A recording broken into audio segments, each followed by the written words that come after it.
मेरे शाह साहब, आपको क्या सूरत हाल समझ में आ रही है इस वक्त, क्योंकि ज़ाहिर अहम मीटिंग्स होने जा रही हैं, नवाज शरीफ साहब अनाउंस कर चुके हैं। शाहजेब, अभी जो मैं सबकी जो बात सुन रही थी उससे तो मुझे लग रहा है कि एक किस्म का कोई डेडलॉक ही होगा। अगर पीपल्स पार्टी का मुतालबा ये है कि बिलावल भुट्टो ज़रदारी को वज़ीर आज़म बनाया जाए और मुस्लिम लीग नून भी अगर इस पर नहीं मानती और PTI भी अगर इस पर नहीं मानती, तो फिर मेरे ख्याल से ऐसे ही लग रहा है कि पीपल्स पार्टी को ही शायद कॉम्प्रोमाइज़ करना पड़े, क्योंकि कोई डेडलॉक ही लगेगा। मुझे नहीं लगता कि शायद कोई बात इस तरह की बने। अच्छा, इस पर मैं एक चीज़ पे ज़रा कमेंट करना चाहूँगा, क्योंकि ये जो नेशनल असेंबली की सूरत हाल अभी बताई और 95 इस वक्त आज़ाद उम्मीदवार हैं, और जुनैद ने इस पर तस्करा किया कि शायद ऐसा हुआ नहीं है पहले, वो बिल्कुल नहीं हुआ है। और यहाँ पे मुझे याद आ रहा है जब हामिद खान साहब, आम बात ये कि इस जो 95 इसमें से 6 जो हैं वो नॉन PTI है, बाकी 89 जो है आज़ाद वो PTI से। तो मुझे हामिद खान साहब की वो दलील याद आ रही है जो उन्होंने काजी फाइज ईसा साहब के सामने दी थी जब वो बल्ले वाला डिसीजन था। उन्होंने कहा कि आइन जो है वो एक सियासी डॉक्यूमेंट होता है और जो भी अदालतें फैसले करती हैं उनको ये मद्देनज़र रखना पड़ता है कि इसके सियासी नताइज बहुत दूरस हो सकते हैं। और उन काजी फाइज ईसा साहब के सामने किया था जो इस वक्त भुट्टो साहब का केस भी सुन रहे हैं, जिन्होंने परवेज़ मुशर्रफ साहब का केस सुना। तो वो ये वहाँ पे प्ली ले रहे थे कि जो भी फैसला हो उसके नताइज होंगे, और आप देख रहे हैं कि नताइज हैं। अब यहाँ पे मंडियाँ भी लगेंगी और यहाँ पे हॉर्स ट्रेडिंग भी होगी, यहाँ पे लोगों को तोड़ा भी जाएगा। और आपने देखा है कि इंटेंट जो पार्टी इस वक्त मेजॉरिटी नहीं ले सकी है वो भी इंटेंट जाहिर कर रही है कि हम इनके लोगों को तोड़ के अपनी पार्टी में शामिल करेंगे, जबकि वो एक जमात के एफिडेविट पे इलेक्ट होकर आए हैं। दूसरा ज़रा मैं इस पर बात करना चाहूँगा, मुझे लगता है कि पीपल्स पार्टी लीड नहीं ले सकती कोalition बनाने में, क्योंकि उनके ताल्लुकात MQM के साथ ऐसे हैं नहीं। और MQM ये कहे कि सिंध में पीपल्स पार्टी की हुकूमत हो, लोकल गवर्नमेंट भी उनकी हो और वज़ीर आज़म भी पीपल्स पार्टी को, मेरे ख्याल से MQM इस पर रिजर्वेशन का इज़हार करेगी। तो ऐसा लगता है कि फ्रंट रनर अगर इस तरह का कोalition बनता है तो उस पर नून लीग ही होगी। लेकिन देखें ये कितनी बदकिस्मती है शाहजेब कि कराची के नताइज शहर है, सबको पता है कि रिजल्ट बड़ी आसानी से आ जाना चाहिए, लेकिन ऐसा लगता है कराची के रिजल्ट्स को रोक के रखा जाता है ताकि हस्बे ज़रूरत फिर देखा जाए कि कराची में किसको कितनी सीटें तकसीम करनी है। यही हुआ लास्ट टाइम, हमने देखा था कि 90-95 बन रही थी PTI की, और फिर जहाँ पे PTI खुद भी शायद 6-7 एक्सपेक्ट कर रही थी, उनको 14 सीटें कराची से दी गई।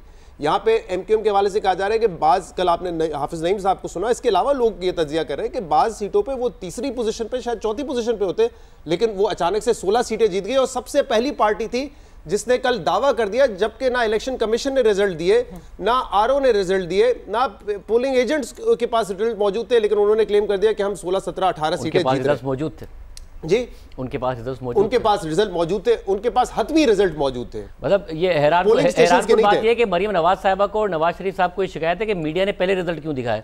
हम कह रहे थे MQM के बारे में कि हमारे पास रिजल्ट नहीं है, MQM के पास रिजल्ट मौजूद है। 2 दिन से मीडिया पे ऐसे तनकीद हो रही है जैसे आपकी 164 होनी थी और हमने जो है वो 64 करवा दी है। मतलब कल जब हम बता रहे थे 20-25% नताइज आए थे तो हमारा उस वक्त हमने पार्टी का टैली नहीं दिया था, but you and I know कि उस वक्त पार्टी का टैली नून लीग का आ रहा था 45-50 का, और उस वक्त 20-25 नताइज थे। तो आज बढ़ के जो है वो 64 पे पहुंच गया, थोड़ा सा धक्का भी लगा। नून लीग उस वक्त दावा कर रही थी कि हम कंफर्टेबल मेजॉरिटी लेंगे, जी जी, और ये 64 पे कह रहे हैं। थोड़ा सा धक्का भी लगा, फिर जाके यहाँ पे पहुंचे 64 पे, और मीडिया पे ऐसे तनकीद कर रहे हैं जैसे मीडिया ने उनकी 150 सीटें उससे कम करके उनको 50 पे लेके आ गए। बस 67 सीटें। मैं राजीव को सिर्फ ये बताता चलूं कि पंजाब में 22 ऐसे इंडिपेंडेंट हैं जिनका ताल्लुक PTI से नहीं है।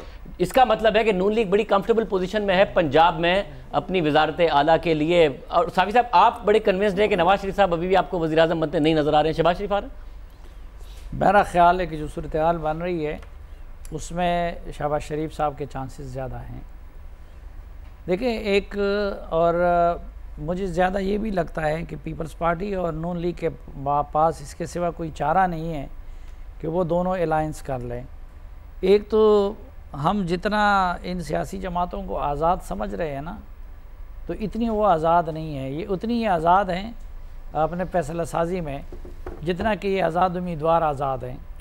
तो एक तो ये है कि जब कोई चारा नहीं है तो ये आपस में मिल बैठेंगे। दूसरा, उनका फार्मूला भी ये हो सकता है कि जरदारी साहब को सदारत मिले, बलूचिस्तान की हुकूमत बारगेनिंग टफ करेंगे जरदारी साहब, और बारगेनिंग में वो तकड़े भी हैं, लेकिन बलूचिस्तान की हुकूमत भी साथ ले सकते हैं, वो चेयरमैन सेनेट भी ले सकते हैं, सदारत भी ले सकते हैं।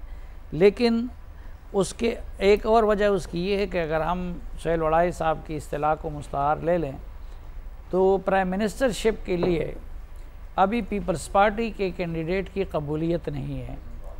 वो कबूलियत अभी है मुस्लिम लीग नून के लीडरशिप के लिए, और उसमें भी ज़्यादातर वो शहबाज शरीफ साहब के लिए है। फिर ये बात हमें, यानी उन्होंने कोई प्रेस के सामने तो नहीं की है, लेकिन ये बात हम तक पहुंचती रही कि जब शरीफ फैमिली के अंदर जो बहस हो रही है तो उसमें नवाज शरीफ ये कहते रहे हैं कि अगर सिंपल मेजॉरिटी नहीं मिली तो मैं फिर वज़ीर-ए-आज़म नहीं बनूंगा। तो अब तो एक ऐसी सूरत हाल बनी है कि जिसमें प्राइम मिनिस्टर को इन सब को भी साथ लेना पड़ेगा, और फिर इस्टेब्लिशमेंट के साथ भी उनको ताल्लुकात अच्छे रखने पड़ेंगे। उसके लिए शहबाज शरीफ से ज़्यादा मौजू और कोई हो नहीं सकता। अच्छा, इस गेम में जहाँ पीपल्स पार्टी के पास कुछ प्लस पॉइंट्स है तो कुछ नेगेटिव भी है। मसलन MQM और उनके ताल्लुकात जितने ज़्यादा ख़राब है तो MQM मुस्लिम लीग नून की तरफ तो चली जाएगी लेकिन पीपल्स पार्टी के साथ नहीं जाएगी। इसी तरह मौलाना के ताल्लुकात भी इन दिनों पीपल्स पार्टी के साथ बहुत ख़राब है और नून लीग के साथ बहुत खुशगवार है। इसी तरह जो एक आध सीट चौधरी शुजात वगैरह के है तो उनका रुझान भी उनकी तरफ है। इसलिए लगता यही है टफ बारगेनिंग होगी, टफ सौदेबाजी होगी, लेकिन अल्टीमेटली ये मामला उस तरफ जाएगा कि मुस्लिम लीग नून और पीपल्स पार्टी का अलायंस होगा। शायद शहबाज शरीफ साहब वज़ीर आज़म बने, जरदारी साहब सदर बने और आगे इस गाड़ी को चलाए। वो बड़ाई साहब, आप ज़ाहिर बहुत पुराना जरदारी साहब को जानते हैं, किस तरह वो बार्गेन करते हैं, किस तरह पॉलिटिकल मनूवरिंग करते हैं, वो आपने खुद देखा है साल हर साल से। क्या आपको नज़र आ रहा है? एक तरफ बलूचिस्तान भी है, चेयरमैन सेनेट भी है, प्राइम मिनिस्टरशिप भी है, प्रेसिडेंट भी है, क्या होगा? देखें जी, मेरा ख्याल है कि सदारत अगर उन्हें मिले और वजारत उज़्मा नून को मिले और बिलावल साहब जो हैं उनकी भी अच्छी अकामोडेशन हो कोलेशन में, जैसे वजारत ख़ारजा है या कोई और अब मिनिस्ट्री है। और दूसरी बात यही है कि हमें ये भी मद्देनज़र रखना चाहिए कि सवाल ये है कि पाकिस्तान की जो अगली हुकूमत है उसके आने से बहुत से पहले फ़ैसले हुए हैं कि प्राइवेटाइजेशन होनी है, ये होना है। आपने ऐसी हुकूमत तो नहीं अब आ जानी कि जिसने उन फैसलों को रद्द कर देना है या उन फैसलों को कोई नए सिरे से बनाना है। इसका मतलब ये है कि वही हुकूमत आनी है जिसको मैं बदनाम हूँ ये बताने में कबूलियत और मकबूलियत जो है ये दोनों ज़रूरी हैं। अच्छा, ये तो ये जो एक सिनारियो है कि जहाँ पे आसिफ अली जरदारी साहब सदर होंगे और शहबाज शरीफ साहब वज़ीर आज़म होंगे, तो इस हुकूमत में बिलावल भुट्टो जरदारी सिर्फ एक MNA होंगे पार्लियामेंट में? नहीं, उनके पास कोई फॉरेन मिनिस्टर दोबारा वो लेंगे 5 साल के लिए PDM की हुकूमत। लेकिन मेरा ख्याल है कि जाहिर है जरदारी साहब ने पहले भी एक दफ़ा कहा और उससे बड़ा फड्डा हो गया कि अभी उस बिलावल इनएक्सपीरियंस्ड है। वैसे सर उनके मुंह से बिलावल साहब का, क्योंकि पीपल्स पार्टी ने जितनी सीटें जीती हैं खुद से जीती हैं, धक्का लगा के नहीं जीती नून लीग को। तो देखिए, वो जो बार बार जिक्र किया जाता है ना, वो जो जरदारी साहब ने बिलावल के बारे में बात की थी उसकी एक बैकग्राउंड है और वो जरदारी साहब खुद ही कभी बताए तो बेहतर है। दरअसल उन्होंने बिलावल भुट्टो जरदारी साहब को किसी आफत से बचाने की कोशिश की थी, क्योंकि बिलावल साहब बड़े ब्लंट हैं, इस्टेब्लिशमेंट से डिक्टेशन लेने के लिए तैयार नहीं हैं।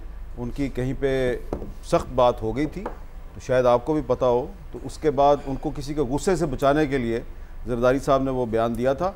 और इससे ये साबित होता है कि बिलावल साहब को मैनेज करना, मैनिपुलेट करना काफ़ी मुश्किल है। तो फिर इस सूरत में चलेगी किसकी? ये जो अगला इत्तेहाद होगा इसमें जरदारी साहब की चलेगी या बिलावल भुट्टो जरदारी साहब की चलेगी? आप अंदर की बात जिनकी पहले चलती है। देखिए, इस तरह तो नहीं होगा कि जनाब आप डंडा पकड़ के और कहेंगे चलेगी तो हमारी। बिलावल साहब पे पहले भी नहीं उनकी चली, आइंदा भी नहीं चलेगी।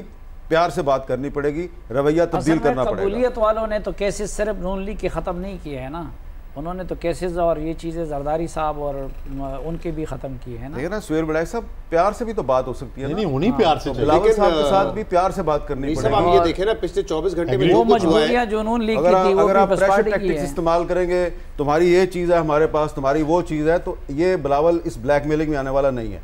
लेकिन मीर साहब ये देखें ना, पिछले 24 घंटे में नहीं तो जो प्यार से बात मानी जाएगी तो फिर उसकी क्या जरदारी साहब ने उसको बचाने की कोशिश की।